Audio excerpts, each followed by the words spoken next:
नमस्ते दोस्तों। करीब 500 साल पहले कुरुक्षेत्र एक बड़ा तीर्थ स्थल था। एक बार सूर्य ग्रहण के दिन वहां एक बड़ा मेला लगा हुआ था।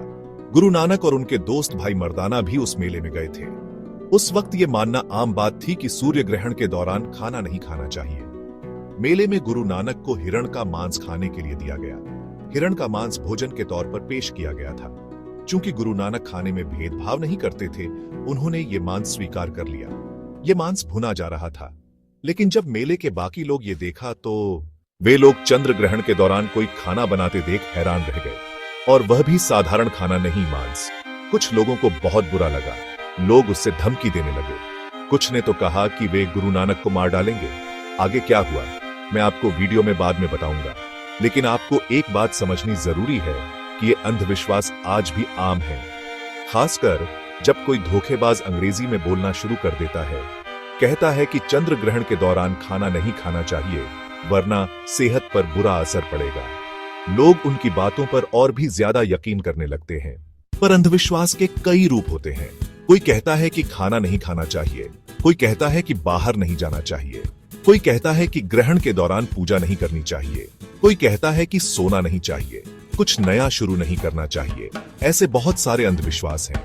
दोस्तों, छोटी सी रिक्वेस्ट है कि वीडियो को लाइक और चैनल को सब्सक्राइब चलो। आज की वीडियो में इन्हें समझते हैं।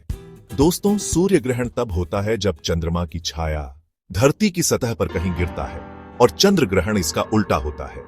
जब पृथ्वी की छाया चांद पर पड़ती है, लोग सोचते थे कि कोई देवता क्रोधित हो गया है या राजा की मौत होने वाली है। पूर्ण सूर्य ग्रहण देखने का मतलब है डर का एहसास करना, कम से कम थोड़ा तो।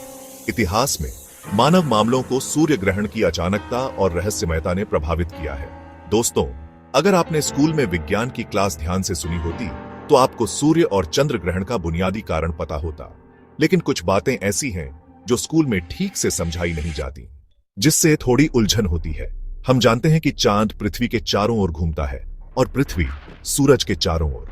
और सूरज, क्या वो अपनी जगह पर स्थिर रहता है? नहीं, सूरज मिल्की वे गैलेक्सी के केंद्र के चारों ओर घूमता है। असल में सूरज के साथ हमारा पूरा सौरमंडल मिल्की वे गैलेक्सी के चारों ओर घूमता है। आप सोच सकते हैं कि पृथ्वी सूरज के चारों ओर क्यों घूमती है। इसका कारण यह है कि हमारे सौरमंडल का 99.8% द्रव्यमान सूरज में है। इसी भारी द्रव्यमान की वजह से सूरज की गुरुत्वाकर्षण शक्ति बहुत मजबूत होती है। यह गुरुत्वाकर्षण शक्ति सभी ग्रहों पर काम करती है, लेकिन फिर भी धरती इस ताकत की वजह से सूरज से टकराती क्यों नहीं है? इसका कारण है धरती की अपनी गति, और धरती की गति सूरज के मुकाबले साइडवेज यानी तरफ की होती है। हमारी आकाश गंगा के बीचों बीच एक बहुत बड़ी गुरुत्वाकर्षण शक्ति है, जिसकी वजह से सूरज आकाश गंगा के चारों ओर घूम रहा है। मैंने इस बारे में ब्लैक होल्स वाले वीडियो में बताया था। अब आप सोच सकते हैं कि चंद्रमा पृथ्वी के चारों ओर क्यों घूमता है और सूरज के चारों ओर क्यों नहीं। लेकिन इसे एक बार ध्यान से सोचो, चंद्रमा सिर्फ पृथ्वी के चारों ओर ही नहीं घूम रहा, क्योंकि पृथ्वी सूरज के चारों ओर घूम रही है। चंद्रमा भी सूरज के चारों ओर घूम रहा है। फर्क बस इतना है कि उसकी कक्षा एक सर्कल जैसी होती है। तो इन सभी परिक्रमा के बीच कभी कभी ये तीनों वस्तुएं एक सीधी लाइन में आ जाती हैं। अगर इस सीधी लाइन में धरती बीच में हो तो धरती की छाया चांद पर पड़ती है, और इसे हम चंद्र ग्रहण कहते हैं। लेकिन अगर इस सीधी लाइन में चांद सूरज और धरती के बीच हो तो हमारी धरती से देखने पर सूरज चांद के पीछे छिप जाता है, और इसे हम सूर्य ग्रहण कहते हैं। स्कूलों में जो ज्यादातर सूर्य और चंद्र ग्रहण के चित्र दिखाए जाते हैं वे ऐसे ही होते हैं, लेकिन ये चित्र कुछ उलझन भी पैदा करते हैं। उलझन ये कि हालांकि चांद हर महीने ज़ेम के चारों ओर एक चक्कर पूरा करता है, तो इतनी बार चंद्र और सौर ग्रहण होने चाहिए थे। है ना मजेदार बात? तो फिर हर महीने सोलर और लूनर ग्रहण क्यों नहीं होते? वजह भी उतनी ही दिलचस्प है, और समस्या हमारी 2 डायमेंशनल ड्राइंग्स की है। अगर आप चीजों को 3 डायमेंशनल नजरिए से देखें तो आपको असली बात समझ में आएगी।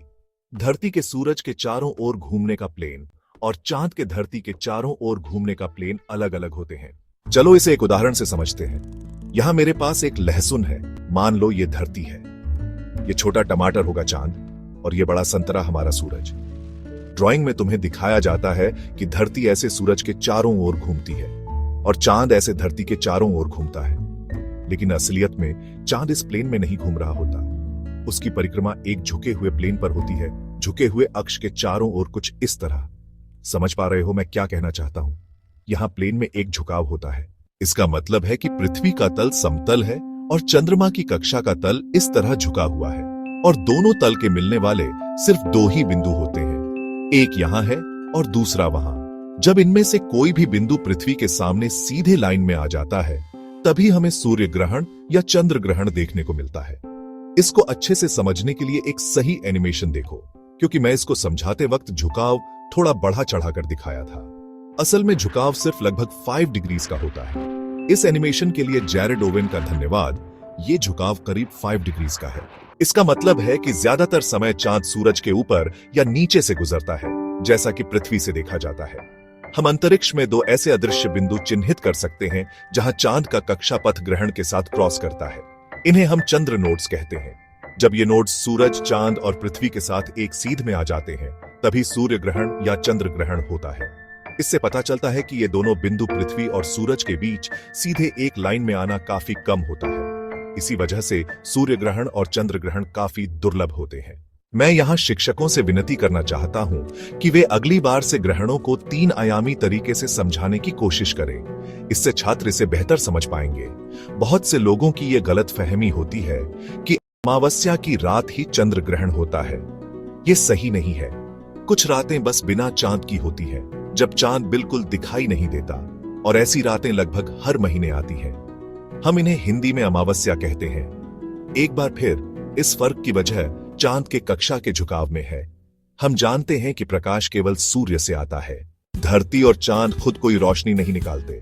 किसी भी वक्त सूरज की रोशनी धरती के आधे हिस्से तक पहुंचती है, जिसे हम दिन कहते हैं। वैसे ही चांद का आधा हिस्सा हमेशा सूरज की रोशनी से चमकता रहता है। इन क्रांतियों के अलावा धरती अपनी धुरी पर भी घूमती है। यही दिन को रात में और रात को दिन में बदल देता है। दिन के वक्त हम चांद और सितारे नहीं देख पाते, क्योंकि सूरज की रोशनी बहुत तेज होती है। लेकिन अगर ध्यान से देखें तो कभी कभी दिन में भी चांद दिखाई देता है। तो फिर चांद के बदलते रूपों का कारण क्या है? पूरा चांद, कभी आधा चांद और कभी चांद ही नहीं दिखता। तुम इसे इस एनिमेशन में समझ सकते हो। तुम देखोगे कि पृथ्वी की घूमने की रफ्तार चांद के चक्कर लगाने से ज्यादा तेज है। चांद कितना दिखेगा ये उसके कक्षा में जगह पर निर्भर करता है। मैं अपना टमाटर और लहसुन लेता हूं। मान लो हमारा सूरज, हमारा संतरा वहां है, जो कि रोशनी का स्रोत है। चूंकि रोशनी वहीं से आ रही है, तो पृथ्वी का ये आधा हिस्सा रोशन होगा और ये आधा हिस्सा अंधेरे में रहेगा। यही रात है और वो दिन। मान लो चांद इस जगह पर है। चांद का ये हिस्सा रोशनी में होगा और ये हिस्सा अंधेरे में। अगर तुम यहां धरती पर हो तो तुम्हें चांद का आधा हिस्सा रोशन और आधा हिस्सा अंधेरा दिखेगा। चांद अगर पृथ्वी के साथ एक ही समतल में होता तो हमें हर महीने चंद्र ग्रहण देखने को मिलता। लेकिन झुकाव की वजह से सूरज की रोशनी पूरे चांद के हिस्से पर पड़ती है और पृथ्वी से नीचे हम इसे एक डिस्क की तरह देखते हैं। लेकिन जब अमावस्या की रात होती है तो चांद पृथ्वी के सामने आ जाता है। हम इसे यहीं से देखते हैं। पूरी बात चांद के कक्षा के झुकाव के कारण होती है। ये वही बात है जैसे जब आप सिनेमा हॉल में फिल्म देख रहे होते हैं, प्रोजेक्टर आपके पीछे होता है, फिर भी आप स्क्रीन पर फिल्म को बिना किसी रुकावट के देख पाते हैं, क्योंकि प्रोजेक्टर आपकी सिर की ऊंचाई से ऊपर रखा होता है। लेकिन अगर आप खड़े हो जाएं या प्रोजेक्टर के पास चले जाएं, तो आपकी नजर में रुकावट आ जाएगी। और एक और चौंकाने वाली बात, इस वीडियो में मैं चांद के पृथ्वी के चारों ओर घूमने की बात कर रहा हूं। स्कूलों में भी हमें यही सिखाया जाता है, लेकिन हकीकत में चांद की कक्षा पूरी तरह से गोल नहीं होती। यह एक दीर्घवृत्ताकार कक्षा होती है। एक ऐसी कक्षा जहां कभी कभी चंद्रमा पृथ्वी के करीब होता है और कभी कभी दूर। पृथ्वी चंद्रमा की कक्षा के बिल्कुल केंद्र में नहीं होती। तो दोस्तों, इससे 2 तरह के सूर्य ग्रहण होते हैं। पहला है वृत्ताकार सूर्य ग्रहण, जिसे रिंग ऑन ऑफ फायर ग्रहण भी कहते हैं। इस ग्रहण में चंद्रमा की कक्षा पृथ्वी से थोड़ी दूर होती है, इसलिए हम सूर्य की बाहरी सीमा देख पाते हैं। ऐसा लगता है जैसे आग की अंगूठी हो। और दूसरा है पूर्ण सूर्य ग्रहण, जब चंद्रमा पूरी तरह से सूर्य को छिपा देता है। यह तब होता है जब चांद जमीन के करीब होता है। जब चांद की कक्षा जमीन के पास होती है, तब यह कुल सूर्य ग्रहण होता है। यह था ग्रहण का विज्ञान। अब चलो ग्रहण के इतिहास और सांस्कृतिक प्रभाव की बात करते हैं। इतिहास में सबसे लंबे समय तक ग्रहण ने इंसानों को मंत्रमुग्ध किया है। चीन में 1200 ईसा पूर्व के कुछ लिखावटों में लिखा था, सूरज को खा लिया गया है। इससे भी पहले आयरलैंड में मिले 5000 साल पुराने पत्थर के नक्काशी में, जिसे ग्रहण का पहला दृश्य प्रतिनिधित्व माना जाता है। कुछ लोग पत्थरों पर ग्रहण बनाने की कोशिश करते थे। आज हमें ग्रहण के पीछे की विज्ञान पता है, लेकिन यह भारतीय गणितज्ञ 23 साल के आर्यभट्ट थे, जिन्होंने 499 ईस्वी में यह समझा कि ग्रहण का कारण चंद्रमा और पृथ्वी की छाया होती है। बिहार के एक गांव में उन्होंने एक सूर्य मंदिर में वेधशाला बनाई ताकि इसे साबित किया जा सके। आर्यभट्ट से पहले आम लोगों की सोच थी कि ग्रहण के दौरान सूर्य को कोई राक्षस निगल रहा होता है। कहानी कुछ इस तरह है कि देवता और राक्षस मिलकर समुद्र मंथन कर रहे थे। अमृत पाने के लिए जब अमृत का पात्र निकला, तब भगवान विष्णु ने मोहिनी का अवतार लिया और अमृत केवल देवताओं को ही दिया जा रहा था। इसी बीच एक राक्षस जिसका नाम स्वरभानु था, देवताओं के बीच बैठा हुआ था, इसलिए वह भी अमृत पी गया। जैसे ही भगवान विष्णु को इसका पता चला, उन्होंने स्वरभानु का सिर धड़ से अलग कर दिया। तब से उसका सिर राहु के नाम से जाना गया और शरीर को केतु कहा गया। इस मिथक के अनुसार राहु और केतु सूरज को खाते हैं। यह कहानी ऋग्वेद में भी मिलती है, मंडल 5, सूक्त 40, श्लोक 5-9 में। इसी तरह इसे बौद्ध धार्मिक ग्रंथों में भी पाया जा सकता है, जहां वो कहते हैं कि राहु ने सूरज को निगल लिया था। सिर्फ इन्हीं तक ही नहीं, ऐसे ही कई कहानियां लगभग हर संस्कृति, हर देश और प्राचीन सभ्यताओं में मिलती हैं। चीन में माना जाता था कि एक दिव्य ड्रैगन सूरज और चांद को खा जाता है।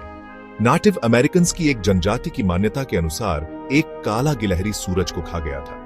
वियतनाम में एक मेंढक ने सूरज को निगल लिया। दक्षिण अमेरिका के एंडीज क्षेत्र में एक शेर या प्यूमा ने सूरज खा लिया। प्राचीन ग्रीक पौराणिक कथाओं में ज्यूस को ही दोषी माना जाता था। मेक्सिको के मायन लोक कथाओं में भी ऐसा ही बताया गया है। सांप और कीड़ों जैसे दिखने वाले राक्षसों को दोष दिया जाता था। टोगो और बेनिन जैसे अफ्रीकी देशों में यह माना जाता था कि क्योंकि इंसान एक दूसरे से गुस्सा होकर लड़ रहे थे, इसलिए सूरज और चांद गायब हो गए। ग्रहण बड़े ही डरावने मौके होते थे जो लोगों को डरा देते थे। उन जमाने में लोग ग्रहण से बहुत डरते थे, क्योंकि उनके पास इसका कोई समझाने वाला कारण नहीं था। बाकी प्राकृतिक घटनाओं में पैटर्न पकड़ना आसान था, जैसे सूरज रोज उगता और डूबता था और चांद के पहलू हर महीने दोहराए जाते थे। लेकिन ग्रहणों का पैटर्न इतना अनियमित था कि वे अचानक बिना किसी सूचना के होते लगते थे। इसी डर की वजह से इनके बारे में कई अंधविश्वास और कहानियां बन गईं। देखो, ये मशहूर फोटो एडवर्ड कर्टिस की है।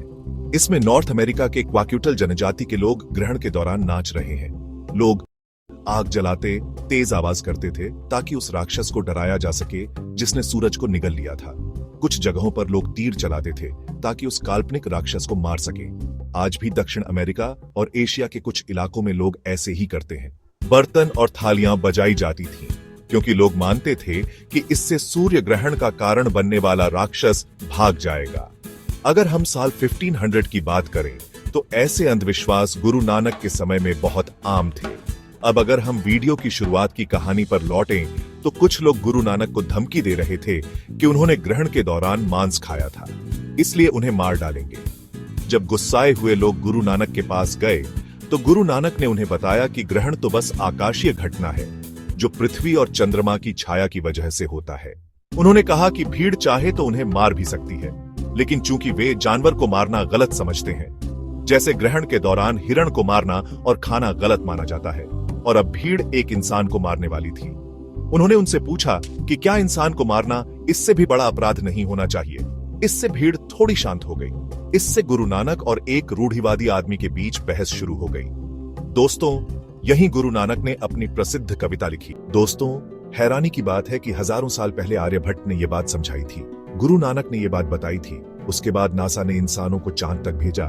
फिर भी आज 2022 में लोग ऐसे अंधविश्वासों पर यकीन करते हैं। मीडिया में छपे लेख देखो, सूर्य ग्रहण से खतरनाक घटनाएं होंगी, ये 3 राशियां खतरे में हैं। रुकिए, देखता हूं कौन कौन सी राशियां हैं ये। अरे ये तो तुला राशि है और मैं भी तुला हूं। चलो देखते हैं मेरी भविष्यवाणी क्या कहती है। चूंकि सौर ग्रहण तुला राशि के दौरान होगा, इन लोगों को बहुत सावधान रहना होगा। खतरा हो सकता है, उन्हें चोट लग सकती है, तनाव हो सकता है, अपने काम के प्रति सतर्क रहना चाहिए। ये ज्योतिष की भविष्यवाणियां कितनी मजेदार है ना। इनके अनुसार मुझे कल शायद कोई हादसा हो सकता है। मजेदार बात यह है कि जो लोग इन भविष्यवाणियों पर भरोसा करते हैं वे चाहे कुछ भी हो जाए इन पर यकीन करते रहेंगे। मान लीजिए कोई अंधविश्वासी आदमी ये भविष्यवाणी पढ़ रहा है, वो कोशिश करेगा कि सावधान रहे। अगर कल उसे कुछ नहीं होता तो वो उस भविष्यवाणी को पढ़ने के लिए शुक्रगुजार होगा जिसने उसे बचा लिया। ज्योतिष की भविष्यवाणी का धन्यवाद। लेकिन अगर कल उसे कुछ गलत हो जाता है तो वो कहेगा कि ये सब ज्योतिष की भविष्यवाणी ने पहले ही बता दिया था, क्योंकि उसे दुर्घटना हुई मतलब भविष्यवाणी सही थी। चाहे कुछ हो या न हो, अंधविश्वासी लोग हमेशा सोचेंगे कि भविष्यवाणियां सही होती हैं। इन भविष्यवाणियों के अलावा कुछ लोग ये भी मानते हैं कि ग्रहण के दौरान बाहर नहीं जाना चाहिए। खासकर गर्भवती महिलाओं को बाहर नहीं निकलना चाहिए, क्योंकि उनका दावा है कि सूरज से एक खास तरह की हानिकारक विकिरण निकलती है। लेकिन थोड़ा तर्क लगाइए, मैंने अभी जो ग्रहों की कक्षा और रास्ता दिखाया है, क्या यह समझ में आता है कि सूरज कोई खास हानिकारक विकिरण छोड़ेगा सिर्फ चांद की छाया की वजह से? चांद तो हमेशा पृथ्वी के चारों तरफ घूमता रहता है, लेकिन हमारी नजर में कभी कभी उसकी छाया हम पर पड़ती है। क्या इसका मतलब यह है कि कोई खास किरणें निकलती हैं? साफ कहूं तो यह सूरज पर भी कोई असर नहीं डालता। सूरज कोई इंसान नहीं है जो चांद के बीच आने से नाराज हो जाए और नई किरणें छोड़ने लगे। दोस्तों, यही बात दूसरी अंधविश्वासों पर भी लागू होती है। ग्रहण के दौरान खाना नहीं खाना चाहिए। कोई ठग कहता है कि ग्रहण में खाना जल्दी खराब हो जाता है, और इसे साबित करने के लिए वो ठग एक नकली प्रयोग करता है। वो एक कटोरा खाना लेकर आता है, उस पर माला घुमाता है और फिर दिखाता है कि माला खाने के ऊपर कैसे हिलती है। फिर वो माला को उल्टा घुमाता है ये दिखाने के लिए कि खाना खराब हो गया है। मैं इतनी बेवकूफी वाली बात कैसे गलत साबित करूं? मैं बस इतना कह सकता हूं कि इसका कोई हिस्सा सही नहीं है, ये पूरी तरह से गलत है। इसके अलावा कुछ लोग ये अंधविश्वास मानते हैं कि नया काम शुरू नहीं करना चाहिए। क्यों? क्या सूरज आपको बताता है कि रामेश ने नई नौकरी के लिए आवेदन दिया है, फिर सूरज इसमें दखल देगा? ये मुझे स्वामी विवेकानंद की एक बात याद दिलाता है, अगर कोई तारा मेरी जिंदगी में परेशान करता है तो वो बेकार है। आप देखेंगे कि ज्योतिष और ऐसे जादू टोने कमजोर दिमाग की निशानी होते हैं। तो जब भी आप इन चीजों में फंसने लगो तो एक अच्छे डॉक्टर से चेकअप करवा लो और अच्छा खाना खाओ। इसके अलावा लोगों को सलाह दी जाती है कि सूर्य ग्रहण के दौरान सीधे सूरज की तरफ न देखें। दोस्तों, ये सलाह सच में सही है और इसके पीछे एक वैज्ञानिक वजह भी है। आपको स्कूल में कोई प्रयोग करना याद होगा, जहां आप लेंस के नीचे एक कागज रखते हो। सूरज की किरणें लेंस की वजह से जमा हो जाती हैं और कागज जलने लगता है। बात यह है दोस्तों, हमारी आंखों में भी ऐसा ही एक लेंस होता है। अगर हम सीधे सूरज को देखें तो अल्ट्रावायलेट किरणें हमारी आंखों पर पड़ती हैं, ये जमा हो जाती है और रेटिना को नुकसान पहुंचाती है। इसे सोलर रेटिनोपैथी कहते हैं। वही चीज तब होती है जब आप बिना किसी फिल्टर के कैमरे को सूरज की तरफ घुमाते हो। कैमरे का लेंस उन किरणों को सेंसर पर फोकस करता है। इससे पुराने कैमरों के सेंसर खराब हो सकते हैं। तो ये बात हमेशा सही रहती है कि कभी भी अपने नंगे आंखों से सूर्य ग्रहण को नहीं देखना चाहिए। सीधे सूरज को कभी अपनी आंखों से मत देखो। लेकिन यह खास सलाह सिर्फ ग्रहण के दौरान दी जाती है, क्योंकि आमतौर पर जब सूरज तेज चमक रहा होता है तो कोई उसे सीधे नहीं देखता। सूर्य ग्रहण एक बड़ा मौका होता है जब हर कोई सूरज को देखना चाहता है। ग्रहण देखने के कुछ सुरक्षित तरीके होते हैं। सबसे पहले आप सोलर फिल्टर का इस्तेमाल कर सकते हैं, जिन्हें ग्रहण चश्मा भी कहते हैं।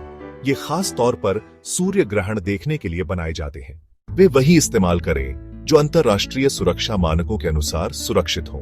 आप उनके जरिए सूर्य ग्रहण देख सकते हैं।